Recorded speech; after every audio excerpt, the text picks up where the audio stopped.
Les filles rencontrent des obstacles pour rentrer dans les métiers scientifiques en fait à tous les stades de leur formation. Donc les petites filles, elles s'approprient souvent une idée présupposée que en fait les filles sont moins fortes en mathématiques, en sciences, qu'elles sont moins capables. Un professionnel au lait vous parle de son métier. Maïane, semaine de l'espace, vous travaillez au département d'astrophysique de l'université de Maryland, vous êtes super diplômée, vous êtes passionnée par votre métier, un métier où apparemment il n'y a pas beaucoup de femmes. Comment vous l'expliquez ? Oui, alors effectivement, il n'y a pas beaucoup de femmes dans ce métier et c'est quelque chose qui est vrai en Israël, c'est vrai en France, c'est vrai dans la plupart des pays. Alors, il y a plusieurs explications. En fait, les filles rencontrent des obstacles pour rentrer dans les métiers scientifiques en fait à tous les stades de leur formation. Donc, les petites filles, elles s'approprient souvent une idée présupposée que en fait les filles sont moins fortes en mathématiques, en sciences, qu'elles sont moins capables. Moi, j'ai donné des chogim, enfin des conférences à des écoliers. Souvent, les filles osent moins, elles ont beaucoup moins confiance en elles dans ces domaines. Il y a des études qui ont été faites en fait où on donnait à une classe le même exercice, mais en leur disant que c'était un exercice de dessin ou de géométrie, donc avec une orientation mathématique. Et quand c'était avec une orientation mathématique, les filles y arrivaient moins parce que vraiment elles se sentent moins capables. Et en fait, cet effet se répercute ensuite au niveau universitaire.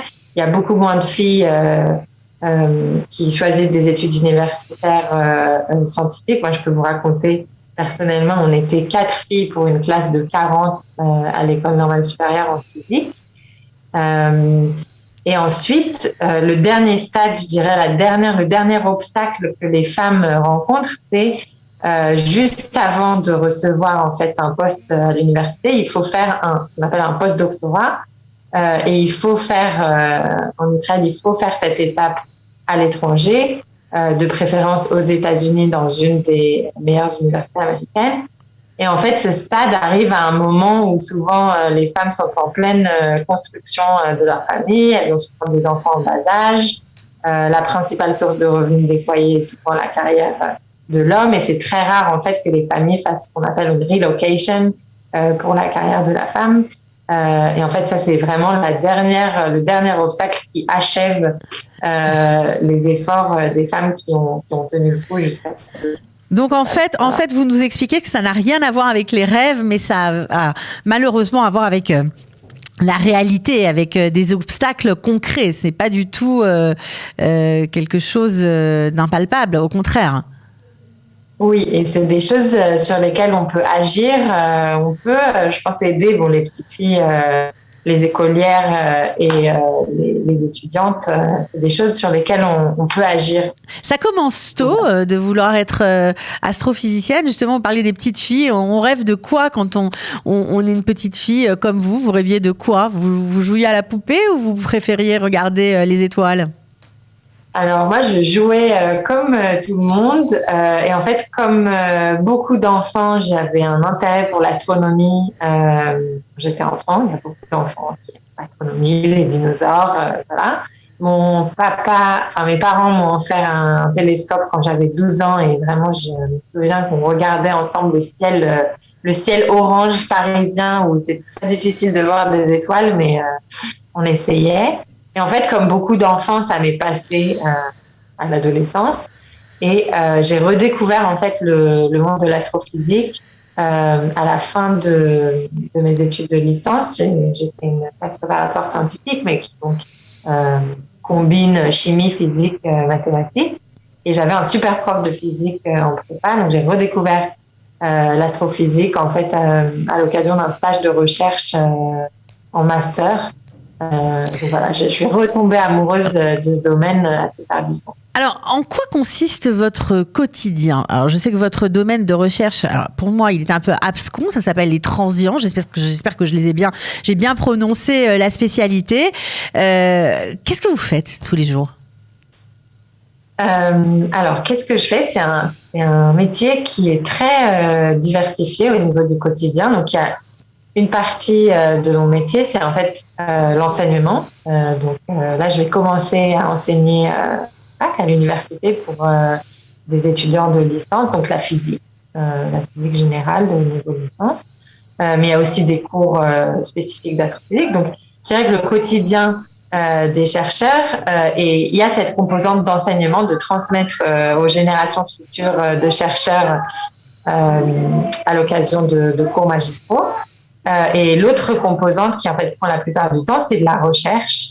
La recherche aussi, c'est très varié. Une partie du temps, je dois faire des observations du ciel avec des télescopes qui sont souvent situés dans des lieux complètement reculés de la planète. Si c'est en Arizona ou au Chili, donc on se connecte à distance.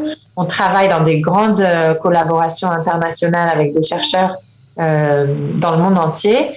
Souvent, on utilise le fait que la journée de travail en Israël, c'est en fait la nuit en Californie, par exemple. On a un gros télescope en Californie et on travaille le jour pendant que c'est la nuit sur place. Donc, on peut utiliser cet avantage. Donc, on fait des observations du ciel et puis on fait beaucoup de modélisation, de programmation informatique pour en fait analyser nos résultats. Et donc, vous parlez des transients en anglais. C'est en fait des phénomènes d'astrophysique qui sont très courts et souvent très violents, des explosions d'étoiles, je perds les mots en français. Quand vous dites explosion d'étoiles, c'est la mort des étoiles ? Oui, c'est des supernovas. En fait, en astrophysique, il y a plusieurs catégories de phénomènes. Il y a des phénomènes qui varient très peu à notre échelle. Par exemple, la formation de planètes, la formation de galaxies. Il y a des phénomènes, au contraire, qui varient complètement à l'échelle humaine, par exemple, même à l'échelle d'heures ou de secondes. Et ces phénomènes-là, ça s'appelle des transients. Il faut les attraper au bon moment, pointer le télescope dans la bonne direction du ciel, parce que, en fait, une fois qu'ils se produisent, ils disparaissent à jamais et c'est notre seule occasion de les étudier. Et ces phénomènes-là, ça inclut donc une multitude de phénomènes. Par exemple, donc des supernovas, des explosions d'étoiles qui arrivent à la fin de leur vie et explosent, mais aussi, par exemple, des étoiles qui passent un peu trop près d'un trou noir et qui se font complètement pulvérisées par le trou noir. Donc, il y a énormément de phénomènes comme ça qui sont appelés transients et qui sont très courts, très violents et qui nous offrent en fait une fenêtre très courte pour les étudier. Voilà. Alors, ça a l'air franchement passionnant. On le sait, je l'ai dit en début d'interview, cette semaine est consacrée à l'espace en Israël. Est-ce qu'il y a des activités à faire ? Est-ce que c'est le moment peut-être d'éduquer les plus jeunes, d'aller voir des expositions, de parler à des scientifiques ? Qu'est-ce qu'on peut faire cette semaine ? La semaine de l'espace, c'est quelque chose de mondial. Dans le monde entier, ça a été décidé par une décision de l'ONU que cette semaine, chaque année, serait dédiée à l'étude de l'espace et des aspects aussi technologiques. Et donc, en Israël, il y a beaucoup d'activités dans plusieurs villes. En fait, il y a un programme détaillé sur le site du ministère de la Science et des Technologies, mais un des événements, je dirais, qui sont vraiment très, très sympas et on peut aller en famille, c'est ce qu'on appelle Mada à la barre. Donc, en fait, où un scientifique ou un professionnel des technologies de l'espace intervient dans une conférence dans un café ou un bar, donc de manière très informelle. On peut facilement dialoguer avec et c'est donc un cadre très, très agréable et qui est très, très apte à la vulgarisation. Voilà, donc une multitude d'événements comme ça dans des bars, des cafés. Il y a aussi dans des musées. Personnellement, j'interviens dans un panel dans un musée à Tel Aviv. Mais j'ai regardé rapidement sur le site du ministère des Sciences et des Technologies israéliennes. Il y a un programme détaillé et vraiment dans toutes les villes, Jérusalem, Tel Aviv, Hod Hasharon, Beersheva, enfin vraiment, il y en a pour tous les goûts et presque dans toutes les villes. Il paraît qu'il y a un très très joli musée, un nouveau musée consacré à l'espace. Je crois qu'il y a un nouveau planétarium à Cologne. Il paraît que c'est vraiment magnifique. Il faut y aller. Alors juste pour terminer, Maya, parce que j'imagine que vous avez plein de choses à faire aujourd'hui.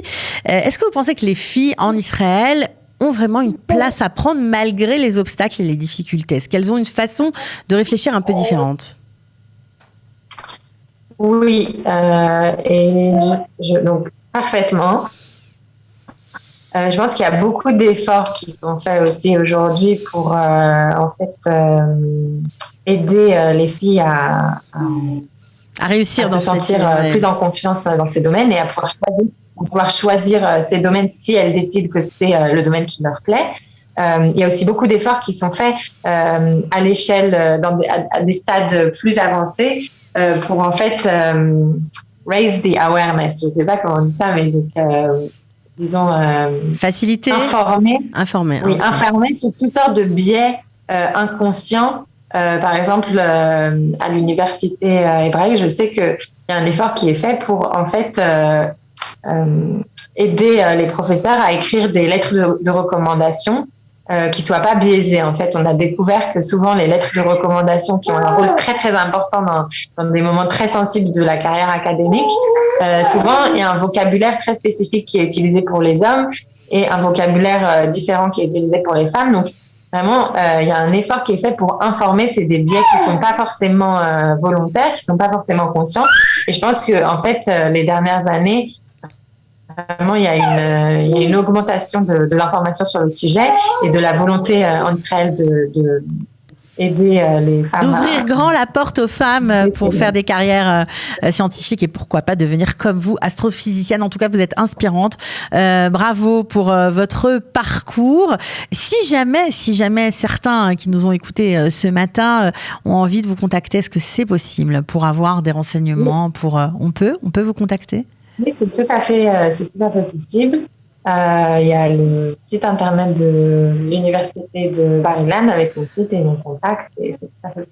Eh ben, écoutez, voilà, le site internet de Bar-Ilan, vous montez dessus, vous trouverez Maïan Mor Soumaniak. Elle est à votre écoute. Vous avez bien de la chance si vous avez peut-être envisagé de devenir comme elle, astrophysicienne. En tout cas, bravo. Merci d'avoir été avec nous et excellente semaine de l'espace.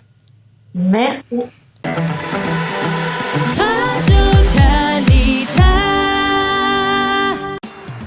Un professionnel Olé vous parle de son métier.